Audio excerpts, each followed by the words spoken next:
वालेकुम viewers, welcome to all of you on my YouTube channel crick यार। Viewers, मैं उम्मीद करता हूँ आप सब खैरियत से होंगे।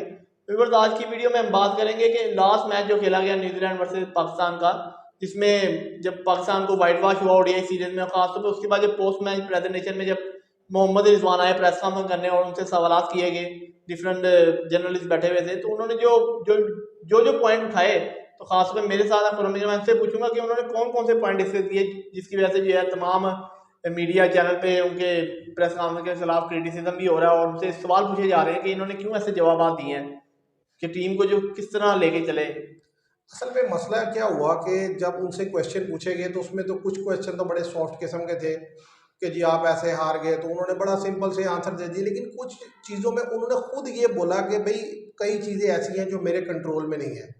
तो इट मीन्स के यानी कि उन्होंने अपने आप को पेश किया कि भाई मैं एक एज अ डमी कैप्टन था, यानी कि जिसके इख्तियार में वो चीज़ें नहीं थी। तो बहुत सारी चीज़ें जो है वो मैनेजमेंट और कोच जो है वो कंट्रोल कर रहे थे। इनडायरेक्टली वो ये कहना चाह रहे थे कि भाई मेरे पास तो लिमिटेड चीज़ें थी। लेकिन अगर मैं देखूं कि रिजवान की कैप्टनसी को देखूं या उनकी परफॉर्मेंस को देखूं, तो आप देखें कि तीनों ओडीआई में रिजवान 30 से 40 रन से ज़्यादा रन नहीं कर सके। उससे पीछे अगर आप चैंपियन ट्रॉफी में चले जाएं तो चैंपियन ट्रॉफी में भी यही हालत रही, ठीक है। अच्छा, वो भी 50 आपको पता है वो कैसे स्लो खेल करके आपने की है। उससे पीछे चले जाए जो ट्राई नेशन सीरीज है उसमें एक 100 है आपका साउथ अफ्रीका के अगेंस्ट। तो कहने की बात है जो लास्ट 8-9 मैचेस जो जो आपने खेले हैं, आपकी अपनी परफॉर्मेंस बड़ी पुअर है। और दूसरी बात जो वाज़े तौर पर दुनिया को चीज़ सामने आ गई है, जो देखने वाले देख रहे हैं बार बार, कि आप जो भी है वो हर गेंद को आप लेग स्टंप पे खेलने की कोशिश करते हैं। आपके पास गेंद को ऑफ स्टंप पे खेलने का कोई प्लान नहीं है, आपसे सिंगल नहीं निकलते हैं, आप इतना बेबस हो जाते हैं कि जिसका कोई हिसाब नहीं। आप देखें इंडिया के खिलाफ आपने 46 किया, 50 भी नहीं किया और 80 बॉल ऑलमोस्ट खेली। और जब ज़रूरत पेश आती है तो आप विकेट थ्रो करके निकल जाते हैं। तो इस लिहाज से जो है ना, उनका ये कहना कि जी चीज़ें मेरे कंट्रोल में नहीं है, भाई चीज़ें आपके कंट्रोल में नहीं है क्या? आपकी बैटिंग भी आपके कंट्रोल में नहीं है, आप बैटिंग तो ठीक करके देना। आपका रन रेट देखें, स्ट्राइक रेट देखें कितना लो होता है। आप अक्सर आउट कैसे हो रहे हैं मोस्टली हम मैचेस में, ऑफ स्टंप की गेंद को लेग स्टंप पे खेलते हुए आप आउट हो रहे हैं। और टीम्स अब समझ गई हैं, वो फील्ड लगा लेती हैं, वो आपको गेंद ही नहीं देती लेग स्टंप पर और आप बेबस हो जाते हैं। तो सबसे पहले तो आपने इसका जो है वो सोल्यूशन ढूंढना है। उसके बाद उन्होंने 2-3 बातें की वो मेरी समझ में नहीं आई, यानी कि बड़ी अजीब सी बात की। एक उन्होंने कहा कि जी हम सीरीज हार गए और इससे पीछे भी हमें जो है डिफीट हुई, लेकिन अब आगे पीएसएल आ रहा है, हम चाहेंगे कि हम उसमें अच्छी क्रिकेट खेलें, लोगों को एंटरटेन करें। ओ भाई, पीएसएल में आप अच्छी क्रिकेट खेलें बुरी क्रिकेट खेलें वो तो एक अलग चीज़ है। वो असल तो लोगों को एंटरटेन करने का मकसद है, आप इंटरनेशनल लेवल पे बेहतर क्रिकेट खेलें। ये क्या बात है कि मतलब आप कह रहे हैं कि जी हम पीएसएल में जो आके ना खेलेंगे और बेहतर क्रिकेट खेलते हुए परफॉर्म। यार मुझे इनकी समझ नहीं आती। अच्छा, रिजवान को मैं भी सपोर्टिव था कि मतलब इनको कैप्टन होना चाहिए, लेकिन अब जो हालात चल रहे हैं, जिस तरीके से आकर वो कैजुअल रिस्पॉन्स करते हैं और जैसा बिल्कुल एक इस तरीके से रिस्पॉन्ड करते थे, कोई ऐसी बात ही नहीं, अगर हार गए तो ठीक है, इट्स ओके फाइन। उसे देख के मुझे बड़ा अजीब लगता है कि मतलब कम से कम आपके चेहरे पर एक वो रिग्रेट तो होना चाहिए कि हाँ यार हम जो है हमें वाइट वॉश हुआ है। और अब पीछे आप देखें ऑस्ट्रेलिया के दौरान आप अच्छे चल रहे थे, आप साउथ अफ्रीका में अच्छे चले, जैसे ही आप पाकिस्तान आए आप तकरीबन 8-9 ओडीआई हो गए, आपकी क्या हालत होगी। तो उन्होंने ये भी कहा कि जी हम 30-35 ओवर तो टीमों को पकड़ लेते हैं, उसके बाद फिर जो है हम जो है वो हमारे से कंट्रोल नहीं हो पाता। तो भाई ये आपका आज का प्रॉब्लम तो नहीं है, बड़े लंबे अरसे का है। काफी ऐसे थे आप तो देख रहे इसका हैं। सोल्यूशन आप क्या लाएंगे? आपके पास जो बॉलर अवेलेबल है वही घुमा फिरा के आप खिलाते हैं, तो आपने कहाँ से उन्हें को कंट्रोल करना है? हाँ जी, या तो उनको फिर अब देख रहे इतनी अरसा हो गया हारिस लोग शहीद अफरीदी, इनको ये खुद सीखे तो सीखे, इनको सिखाया तो नहीं जा सकता। अब इसी तरीके से उस ये भी र्यूमर्स आ रही है कि कहीं इनको कैप्टनसी हाँ से जी, हटा ये भी दिया आ जाए। रही है, अभी तो कहने आप लगे इसको क्या कहते हैं कि मुझे तो समझ नहीं आती, क्योंकि लगता है मुझे देखिए हटा देंगे क्योंकि नहीं हमारा देखो जो पीसीबी का चले आप अपनी बात करें पहले। हमारा जो पीसीबी का जो है उनके आप देखेंगे, जब आप पता है रिजवान को जब कैप्टनसी मिली थी, जब भी मोहसिन नकवी जो है काफ़ी ये सोचे थे कि इनको कैप्टनसी ना मिले, वो किसी और को लगाना चाहते हैं, बड़ी ये खबरें चली। फिर नहीं, फिर वो सारे लोगों मीडिया ने भी कहा, हमारे साहब का जो सपोर्टिंग स्टाफ है उन्होंने भी कहा कि नहीं यार रिजवान को दे दें, रिजवान बेहतरीन खेल रहे हैं, तो शायद ये बेहतर कोई टीम को परफॉर्म करे। शुरू में 1-2 सीरीजें इन्होंने जीती भी ऑस्ट्रेलिया में, 17 साल के बाद पता नहीं जाकर सीरीज जीती ओडीआई सीरीज, साउथ अफ्रीका में वाइट वॉश किया, पहली एशियन टीम बनी। तो ये है कि अब लग रहा है कि मुझे रिजवान को भी जो है ये लेकिन अब मेरा ख्याल है मुनासिब तो नहीं ना है कि देखिए आपको उसने ऑस्ट्रेलिया में जितवा के दिया, आपको साउथ अफ्रीका में पहली टीम बनाया जिसने साउथ अफ्रीका को साउथ अफ्रीका में वाइट वॉश किया। उसके बाद अगर चैंपियन ट्रॉफी में टीम नहीं जीत सकी, उसमें ज़रा वो ये कह सकते हैं कि भाई ज़रा हमारा सारा कॉम्बिनेशन भी कर गया, जिस तरीके से फ़खर जमान अनफिट हो गए, साइम अयूब अनफिट हो गए, तो सारा बैटिंग ऑर्डर ही हिल गया, तो ज़रा हम उसमें बेहतर नहीं कर सके।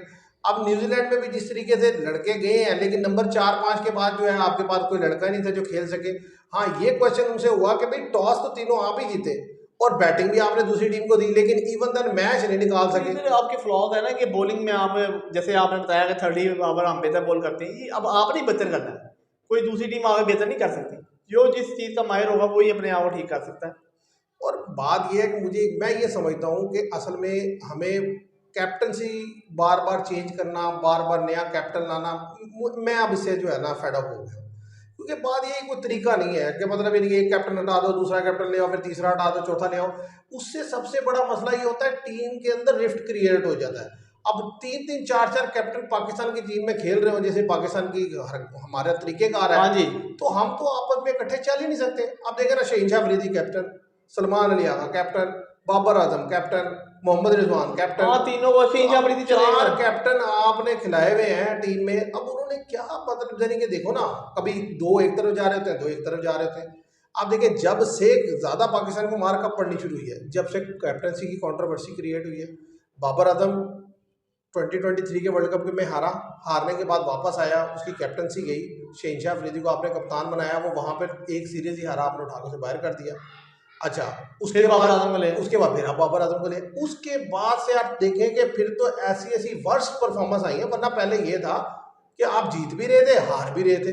उसके बाद से तो ये हालत हो गई कि आपने बहुत ही डिजास्टर परफॉर्मेंस आने हाँ जी लगी। हार में। अच्छा, फिर रिजवान की कैप्टनसी आई तो बेहतरी आई कि जिस तरीके से हम कोई एक्सपेक्ट नहीं कर रहा था। ऑस्ट्रेलिया को ऑस्ट्रेलिया में हरा दिया, साउथ अफ्रीका को साउथ अफ्रीका में, लेकिन फिर जैसे ही दो लड़के अनफिट होते हैं, फिर सारी टीम जो है वो बिल्कुल हाँ नीचे जी, चली जाती है। फ़खर जमान तो एक मैच खेलते हैं, उसके बाद सैम अयूब जो हुए ना अक्सर कि ऊपर खासतौर पर जब आपने सेलेक्ट किए जो लड़के, वो फ़हीम अख्तर का इंक्लूजन कर लिया, जिससे तमाम टीम का मोरल डाउन हो गया। यार बात ये है फरीद कि शाह को इंक्लूजन, एक लड़के के आने से मोरल डाउन होना या ना होना, असल चीज़ ये है कि जो वो कहना चाह रहे थे प्रेस कॉन्फ्रेंस कि जी मेरे पास ये इख्तियार नहीं है सिलेक्शन का, ना स्काउट के सिलेक्शन का, ना प्लेइंग 11 की सिलेक्शन का। अगर तो ये बात है तो ज़रा ये मेरा ख्याल है ये गलत है। रिजाइन दे दें फिर तो बेहतर है। हाँ, फिर तो बेहतर यही है। उसकी वजह ये है कि देखिए, आप असल में हमारे यहाँ मसले भी तो है ना। जब बाबर आजम कैप्टन थे ना, उनके पास बड़ी अथॉरिटी थी, रमीज राजा ने बड़ी अथॉरिटी दी हुई थी, लेकिन वो उसका मिसयूज़ होता था। अक्सर आता था कि यार ये अपनी मनपसंद लड़के खिला लेते हैं। टीम की परफॉर्मेंस उस ज़माने में, यानी कि जब शुरू शुरू थी, वो बेहतर इस तरह नहीं, चाहे और तरीके से पहुंच गई या जैसे करके T20 में हम ऊपर आए। लेकिन अब जब मसला ये है कि जब चीज़ें ओपन होती है तो पता चलता है यार जानते पूछते फलां लड़के को चांस नहीं दिया। अब देखो, उसामा मीर ही है, उसामा मीर को आप 2023 में नहीं लेके गए, ठीक है।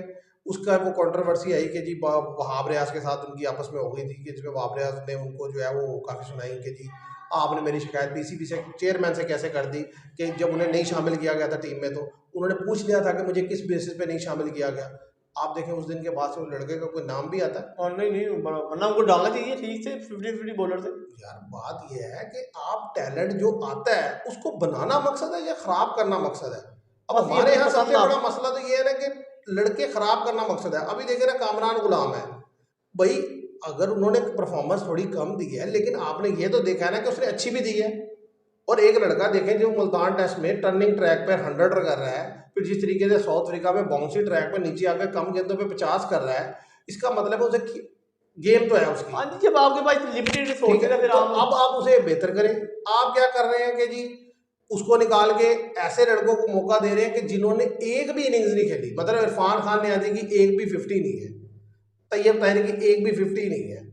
अब बात ये, या तो आप उसकी जगह लड़के लाए नए और वो आकर 5, जैसे T20 में आपने दिया चांस तो जी ठीक है जी। हाँ जी हारिस अब उन लड़कों को चांस देना कि जिनकी एक 50 नहीं है 10-10 15-15 मैचेस में, तो मेरा ख्याल से आती है उस लड़के के साथ जिसने कम से कम एक 50, कोई 100, उस जिम्बाब्वे में बड़ा जबरदस्त 100 किया था। हाँ जी, जब एकदम आप पार कर देते हैं फिर इधर से पता चलता है कि या तो कोई इख्लाफा तो होते हैं कोई ऐसे।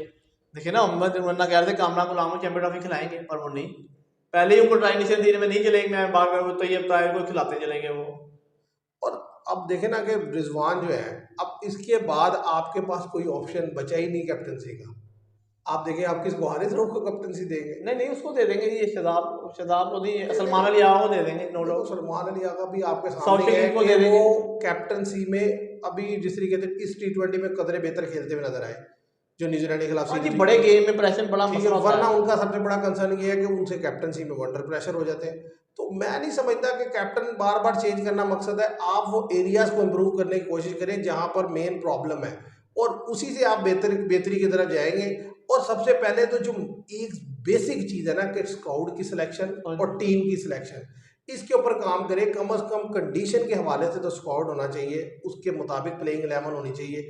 हम पाकिस्तान में खेलते हैं तो एक स्पिनर रखते हैं, न्यूजीलैंड खेलने जाते हैं तो 3-3 स्पिनर साथ ले जाते हैं। तो हमें ज़ाहिर है इतना नहीं गेम अवेयरनेस, या भेजने वालों को नहीं पता, या वो इतना ज़्यादा नेपोटिज्म है कि मतलब अपने दोस्त रिश्तेदार अहबाब भी भेज रहे हैं कि भाई ठीक है जैसी मर्जी टीम सेलेक्ट हो रही है कर दो। तो ये तो मुनासिब और बात फिर नहीं है। इसलिए तो रिजल्ट जो है वो 0 है। तो अब देखते हैं व्यूवर्स के क्या होता है। लेकिन जो मैं अभी तक समझता हूँ कि रिजवान जो है एज अ कैप्टन 50-50 कह सकते हैं आप उनकी कैप्टनसी को, और उनकी अपनी परफॉर्मेंस को भी आप यही कह सकते हैं कि शुरू में उन्होंने थोड़ी बेहतर परफॉर्मेंस दी है, लेकिन पिछले 7-8 ओडीआईज में अगर हम देखें तो उनकी परफॉर्मेंस डाउन ही है। और सबसे बुरा उनका जो ट्रैक रिकॉर्ड है वो है T20 में, कि उन्होंने 4 T20 मैचेस में कैप्टनसी किया और चारों पाकिस्तान हारा है। लेकिन बात यह है कि जो किसी और को भी देखा जाए तो मैच उसने भी कोई नहीं जीता। और उनके लिए जो सबसे बड़ी एक और चीज़ आ रही है वो कि क्या ये T20 में अवेलेबल होंगे रिजवान और बाबर। हाँ जी, ये अब आप देखिए, जैसे आपने पॉइंट आउट किया वीडियो शुरू में कि पीएसएल जो है, जैसे आपने रिजवान की प्रेस कॉन्फ्रेंस में कहा कि जी हम एंटरटेन करेंगे लोगों को पीएसएल में, अगर ये रद्द करेंगे तो फिर इनको ले आएंगे T20। बात क्योंकि ये है मैं ये कह रहा कि हूँ स्ट्राइक रेट से करेंगे, बात ये भी तो है। मैं तो ये कह रहा हूँ कि अगर ये दोनों प्लेयर रन करते हैं और फिर अभी पहली सीरीज में नहीं या बाद में उन्हें फिर खिला लेते हैं, तो भाई अगर आपने इन्हें बाद में खिलाना है तो अभी साथ रखो और अभी उन्हें भी कहो कि यार तेज खेलें।